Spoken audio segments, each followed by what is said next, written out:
महानत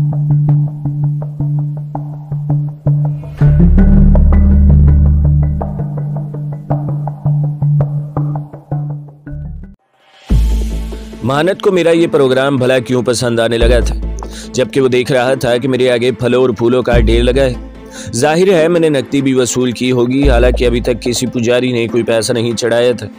महानत नाक चढ़ाकर बोला, महाराज शौक से भक्ति करें माता की, परंतु इसके लिए बड़े मंदिर के पुरोहित से इजाजत लेनी होगी।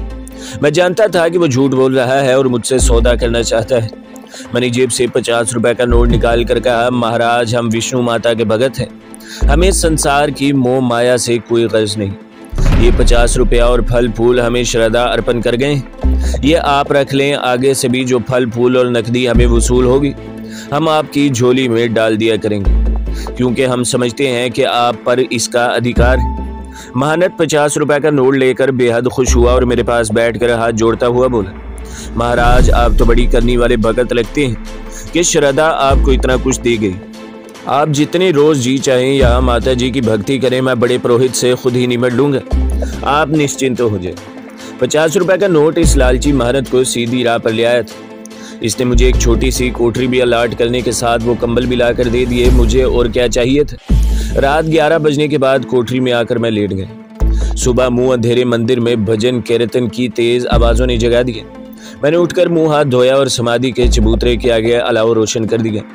महानत ने अपने चेले के हाथ मेरे लिए चाय का गिलास और बंद मक्खन भेज दिया। नाश्ता करने के बाद मैं अलाव के सामने आकर बैठ गया। सुबह सुबह काफी लोग पूजा पाठ करने आए। जो कोई आता मुझे भी माथा टेक कर फल फूल और पैसे अर्पण करते। मैंने देखा कि मंदिर में आने वालों में ज्यादा तादाद औरतों की थी। मुझे इन औरतों से कोई सरोकार नहीं था, वैसे भी ये औरतें निचले तबके की औरतें लगती थी। मेरा असल टारगेट इंडियन एयरफोर्स का इलाका था, जहां विंग कमांडर भटनागर रहता था।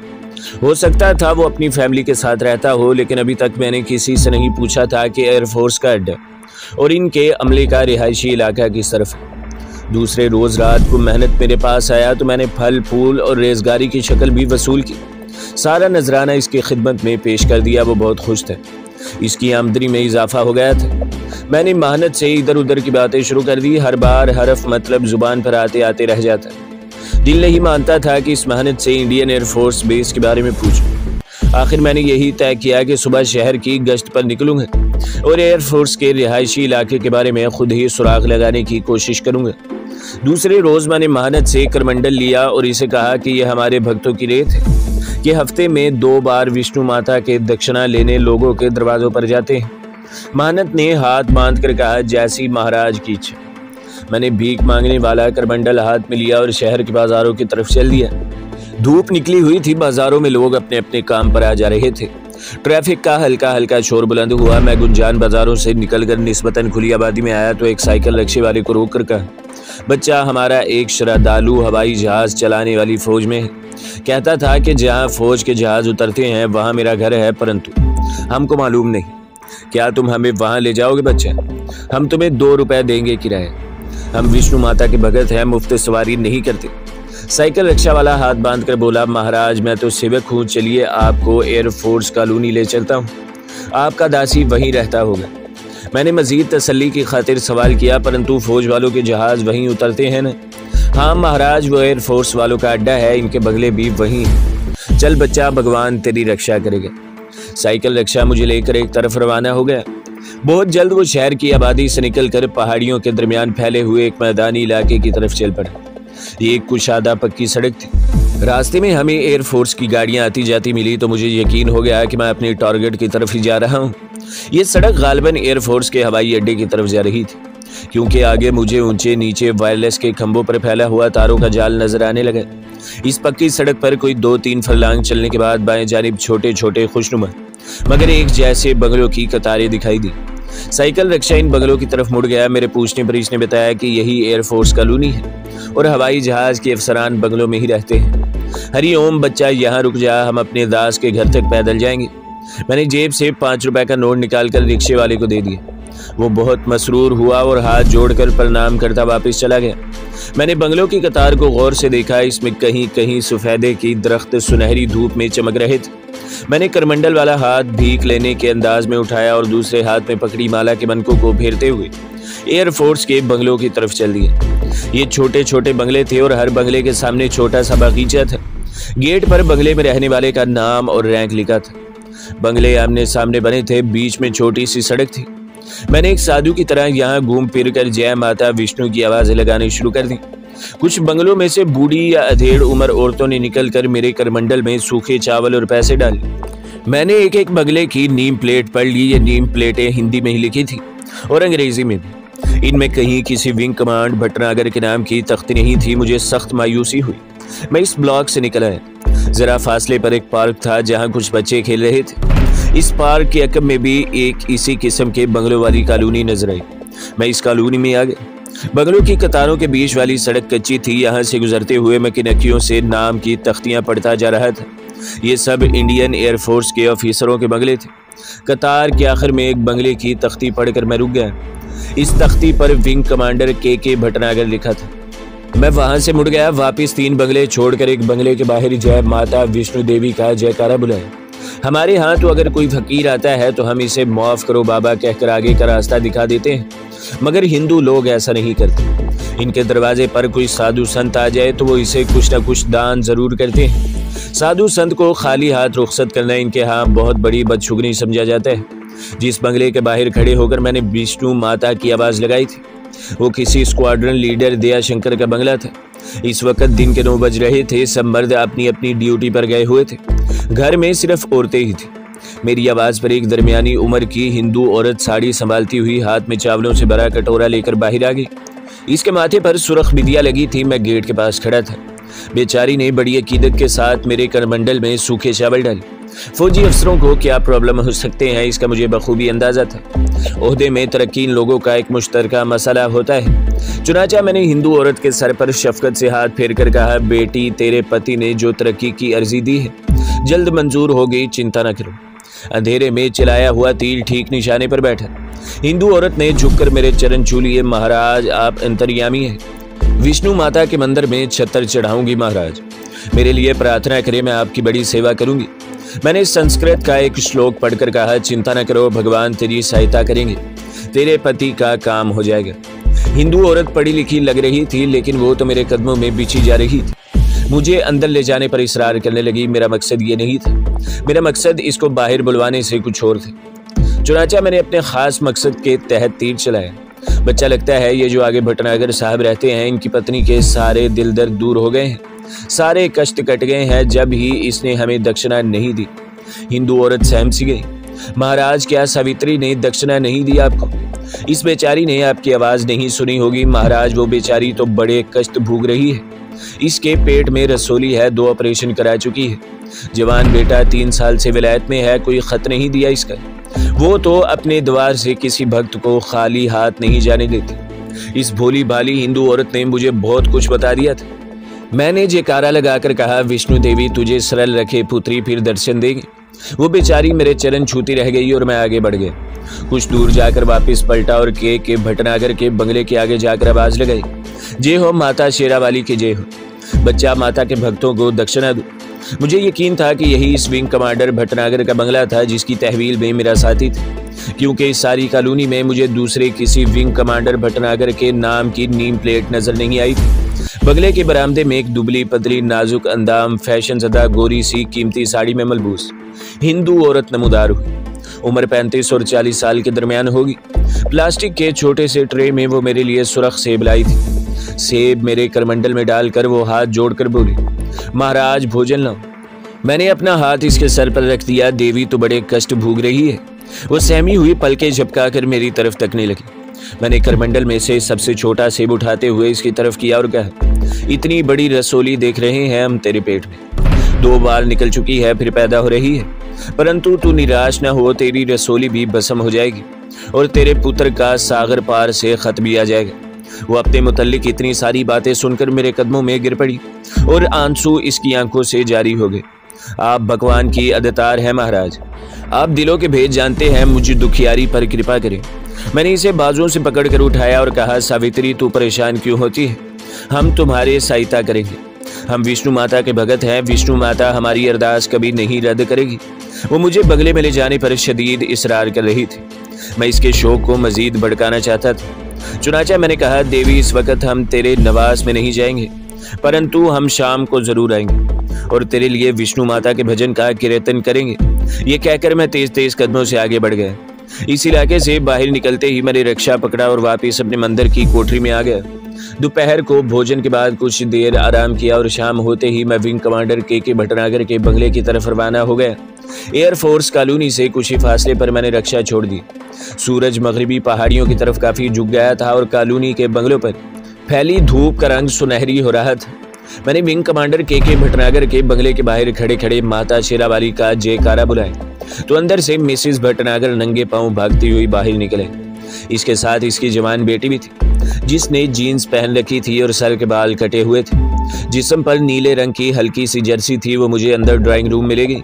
मिसेस भटनागर की जवान बेटी का नाम बंदनी था। वो मेरी तरफ कुछ ज्यादा मुल्तफत नहीं थी। मॉडर्न ख्यालात की पढ़ी लिखी लड़की थी। इस किस्म के तोहमात पर शायद यकीन नहीं रखती थी। ड्राइंग रूम छोटा सा था मगर सलीके से सजाया गया था। मुझे बड़े एहतराम से सोफे पर बिठाया गया। मैं खामोशी से माला फेरने लगा। सावित्री मेरे कदमों के पास कालीन पर बैठ गई। इसकी बेटी बंदनी सामने वाले सोफे के पीछे खड़ी हो गई। मिसेस भटनागर यानी सावित्री ने इसकी तरफ देखकर कहा, मंडू से कहो भगत जी के लिए मिठाई लाए। बंदरी ने जरा सनाक चढ़ाया और पर्दा उठाकर दूसरे कमरे में चली गई। इतने में दूसरे दरवाजे का पर्दा हटा और एक 40-45 साल का तेज जहीन निस्वारी आंखों वाला आदमी अंदर दाखिल हुआ। इसने कांग्रेसी कुर्ता पजामा पहन रखा था। माथे पर तिलक था, कांधे पर कश्मीरी शॉल थी, रंग सांवला और शाने चौड़े थे। सर गंजा और कनपटियों पर मौजूद बालों में सफेदी आ रही थी। सावित्री इसे देखकर उठ खड़ी हुई। भटनागर जी, यही वो भगत है जिनके बारे में मैंने आपको बताया था। ये विंग कमांडर भटनागर था। अगरचे वो मजहबी आदमी था, ये बात इसके तिलक से जाहिर थी, और विष्णु माता का दास भी था, मगर आखिर अंग्रेजी तालीम याफ्ता आदमी था, विंग कमांडर था।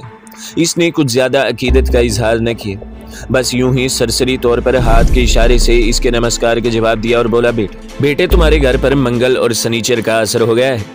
शनि का साया गहरा है। हम तपस्या करेंगे, तेरे घर से शनि और मंगल का स्याह दूर हो जाएगा और तेरे परशोत्तम का सागर पार से भी खाता जाएगा। अपने बेटे का सुनकर भटनागर संजीदा हो गया। आखिर बाप था एक जवान बेटे का। कहने लगा, महाराज, मैं शनि मंगल को तो नहीं मानता, पर आप भले लोग हैं, भगत है, भगवान से हमारे लिए प्रार्थना करें। मैंने देखा कि इसकी बीवी सावित्री इशारों से इसे मना कर रही थी कि वो जुबान से ऐसे अल्फाज न निकाले जिससे मेरी दिल आजारी हो। नौकर मिठाई का थाल लेकर आ गए।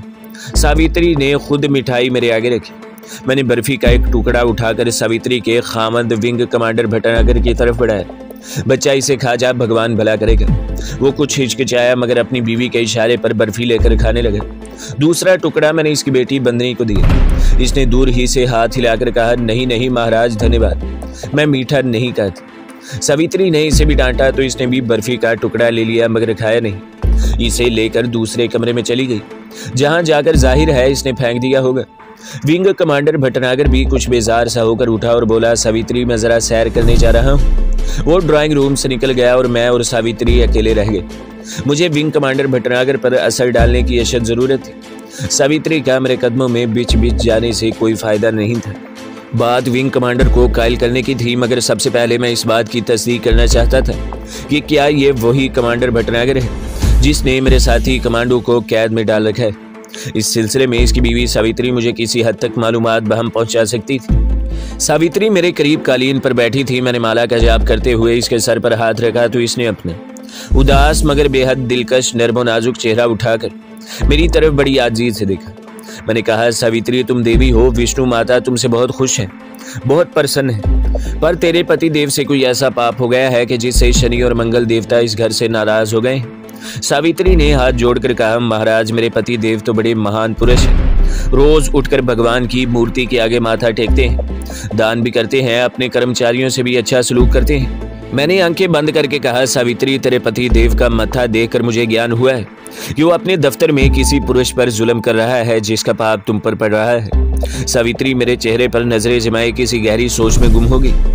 मैंने इसकी सोचें मजीद आसान बनाने की कोशिश करते हुए कहा, मेरा ज्ञान मुझे बता रहा है कि तेरा पति किसी कैदी पर जुल्म चुनवा रहा है।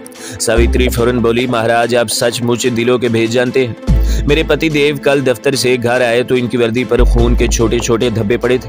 मैंने पूछा तो उन्होंने एक पाकिस्तानी जासूस से पूछगछ करते हुए उन्होंने इसके माथे पर जोर से बैद मारा तो खून के छींटे वर्दी पर पड़ गए। परंतु महाराज, ये तो इनकी ड्यूटी होती है।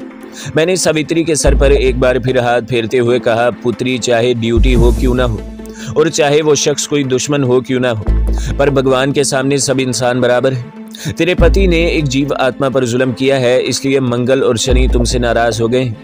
सावित्री ने मेरे पांव पकड़ लिए। महाराज, इन्हें मना कर दूंगी। मैंने फौरन सावित्री का हाथ पकड़ लिया और कहा, अगर तुमने ये बात अपनी पति देव को बता दी तो याद रखना, मंगल और शनि तेरे घर को तबाह कर देंगे। तेरे बच्चे परशोत्तम को यमराज मार डालेगा और तेरी रसोली तेरे पेट में फट जाएगी। खबरदार, जो बातें मैंने तुमसे की हैं इनका जिक्र हरगिज किसी से न करना। हाँ, मैं मंगल और शनि को अपनी प्रार्थना और तपस्या से खुद ही राजी कर लूंगा। मेरे हाथ को पकड़कर वादा करो कि तुम इसका जिक्र किसी से नहीं करोगी। सावित्री ने मेरा हाथ थाम कर कपकपाते हुए होंठों से कहा, महाराज, मैं प्रतिज्ञा करती हूँ कि ये बात किसी को नहीं बताऊंगी।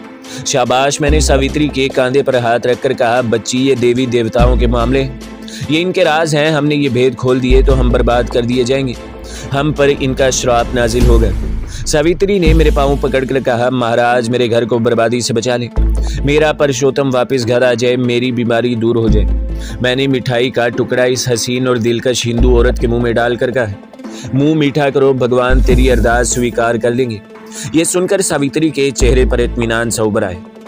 दूसरे कमरे का पर्दा हटा और इसकी बेटी बंदरी अंदर आते ही बोली, मम्मी, अब कितनी देर और लगाओगी? वो लोग चाय पर हमारा इंतजार कर रहे हैं, पर मेला का 2 बार फोन भी आ चुका है। सावित्री ने अपनी बेटी की तरफ देखकर कहा, बंदरी, तुम मंडू के साथ चली जाओ, मैं तुम्हारे साथ नहीं जा सकती। मैं सोफे से उठ खड़ा हुआ, नहीं नहीं देवी जी, तुम अपनी सपुत्री के साथ जाओ, हम तो जा रहे हैं।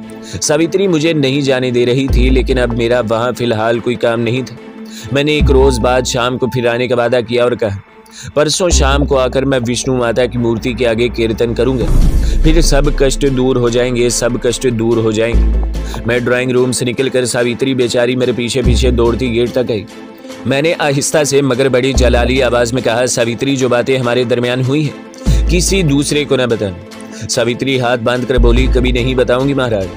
मैंने मुस्कुराकर कहा, पगली, मैं तेरे घर को तबाह होते नहीं देख सकता, तू बड़ी भोली भाली सुंदरी है। अच्छा, परसों आकर तेरे बेटे और तेरी बीमारी के लिए कीर्तन करूंगा। मैंने जय माता विष्णु का नारा लगाया और आगे चल दिया। मंदिर पहुंचा तो अंदर से भजन गाने और चिमटे बजाने की आवाजें आ रही थी।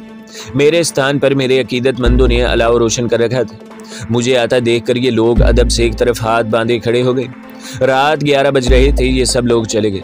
मेहनत ने आकर मुझसे नजराने वसूल किए और बड़ा खुश वापस अपनी कोठरी की तरफ चला गया। मेहनत का चेला मेरे लिए कोठरी में खाना रख गया था। मैंने खाना खाया और फिर तख्त पर कंबल ओढ़ कर लेट गया और सोचने लगा कि विंग कमांडर भटनागर को कैसे अपने असर में लिया जा सकता है। वैसे मुझे इस बात से बेहद इत्मीनान हुआ था कि यही वो विंग कमांडर है जिसके कब्जे में मेरा साथी था। मैं परेशान भी था कि वक्त गुजर रहा है और ये भटनागर विंग कमांडर मेरे साथी को तरह तरह की अजियतें दे रहा है। इससे एक बात साफ जाहिर थी कि मेरे साथी ने अभी तक इन लोगों को कुछ नहीं बताया था। अपने साथी को यहाँ से फरार करवाने के लिए बेहद जरूरी था कि विंग कमांडर भटनागर पर अपना असर जमाया जाए और इसे जेरे बार एहसान किया जाए। अचानक मुझे सुधा रंगनी का दिया हुआ शाम कमन का याद आ गया। इस ख्याल ने मुझे पूरी एक स्कीम मुहैया कर दी थी। बड़ी मुश्किल से मैंने करवटें बदल कर रात गुजारी। जब दिन निकला और मंदिर की घंटियों की आवाजें आने लगी तो मैं कोठरी से बाहर निकला। नहाने धोने के बाद मैं मंदिर की तरफ गया। चंद मिनट भजन मंडली में बैठकर कीर्तन सुनने की रस्म पूरी की और वापस अपने समाधि वाले स्थान पर आए तो अकीदतमंदों ने वहां आग का अलाव रोशन कर रखा था। मैं हरि ओम का जाप करता अपने स्थान पर बैठ गया। होंठों पर वेदों के श्लोक थे, लेकिन दिमाग कुछ और ही सोच रहा था। मेरे सामने अलाव के गिर्द जो चंद एक अकीदतमंद बैठे थे, इनमें बिहारी लाल नाम का एक कुम्हियार भी था। मैंने इशारे से इसे बुलाया तो वो लपक कर मेरे चरणों में आकर बैठ गया। मैंने बड़ी बड़ी जलाली आंखें निकाल कर इसकी तरफ देखते हुए कहा, बिहारी लाल, माता विष्णु ने मुझे सपने में आकर हुक्म दिया है कि तुम इसके लिए एक छोटा सांप पकड़ लो, तुम्हारा कल्याण हो जाएगा। बिहारी कुम्हियार ने हाथ बांधकर अर्ज की, महाराज विष्णु माता की जय हो, परंतु सांप किसी मांदरी से अगर ले आऊं तो ठीक रहेगा। हाँ, तुम किसी मांदरी से सांप ले आओ, मैं विष्णु माता को राजी कर लूंगा, परंतु सांप छोटा हो और ज्यादा जहरीला ना हो। सत बचन महाराज। बिहारी खुश होकर बोल, मेरा एक मांदरी वाकिफकार है, मैं अभी जाकर इससे सांप ले आता हूँ। मैंने इसे ताकीद की, इसका जिक्र किसी से न करना वरना सब कुछ भस्म हो जाएगा। हरगिज नहीं करूंगा महाराज। बिहारी कानों पर हाथ लगाता हुआ बोला। मैंने कहा सांप छोटा हो और इसका जहर निकाला हुआ भी ना हो, और सुनो, इसे छोटी सी डिबिया में बंद करके लाना, जाओ तुम्हारा कल्याण होगा। बिहारी लाल उठकर चला गया और मैंने फिर कदरे बुलंद आवाज में श्लोकों का जाप शुरू कर दिया। अकीदतमंद मर्द और औरतें मंदिर में माथा टेकने के बाद मेरे स्थान पर आकर चरण छूकर फल फूल और रुपए बतौर नजराने रखती जा रही थी। करेंसी नोट के नजरानों में से आधी रकम रात में मेहनत को दे देता और आधी मैं अपने पास रख लेता था। मेरे पास 2-4 दिनों में ही 300-350 रुपए जमा हो गए थे, जो मैंने संभाल कर रख लिए थे। कोई 1 घंटे बाद बिहारी लाल वापिस आ गया। इसने मेरे चरण छूते हुए टीन के एक चौकोर डब्बी, जिसके ढक्कन पर सुराख था, मेरे पाँव के करीब रख दी और आहिस्ता से कहा, महाराज सांप डब्बी में बंद है, जैसा आपने कहा था वैसा ही सांप लाया हूँ। मैंने बिहारी लाल के सर पर हाथ रखकर कहा, तेरा कल्याण होगा बच्चा। बिहारी लाल सर झुकाए उल्टे कदमों अपनी जगह पर जाकर बैठ गए। बाकी का वो दिन और दूसरा दिन मैंने बड़ी मुश्किल से काटा। मैं वादे के मुताबिक ही विंग कमांडर भटनागर के बंगले पर जाना चाहता था। दूसरे दिन शाम को मैंने सुधा रंगनी का सांप का मनका निकाल कर देखा। इस वक्त मेरा दिल इस स्याह फाम और जामनी रंग के होंठों और फंकारती तामल दोशीजा की मोहब्बत से लबरेज हो गया। मैंने सांप को डब्बी में से निकाल कर नहीं देखा था। डब्बी का साइज छोटी साबंदानी जितना था। डब्बी को मैंने अपनी झोली के बजाय सांप के मनके के साथ अपने खद्दर के लंबे कुर्ते की जेब में रख लिया और शाम होने से जरा पहले एयरफोर्स कॉलोनी की तरफ चल दिया। तो दोस्तों, अगली केस देखने के लिए हमारे चैनल को सब्सक्राइब करें, वीडियो को लाइक करें और बेल के आइकन को भी दबा दें, ताकि हर जो आने वाली वीडियो है वो आपको सबसे पहले मिलती रहे।